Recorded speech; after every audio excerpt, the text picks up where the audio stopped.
Hey everyone, welcome to the Weiler channel. Today I'll show you how to download and install texture packs for Minecraft. First, you need to check which version of Minecraft you have. I'm on version 1.214. For the best results, choose texture packs made for your Minecraft version. Let's launch the game.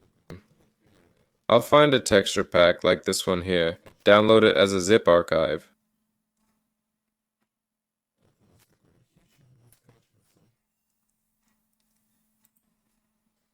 Now that it's downloaded, locate the archive. Open the updata folder, then .minecraft, followed by resource packs. Place the resource pack in this folder and close it. Launch Minecraft.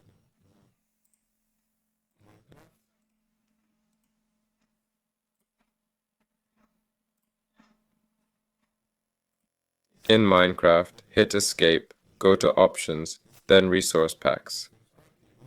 There's the pack I downloaded. It's for an older version, but should still work. Give it a try. Thanks for watching. Please like and subscribe.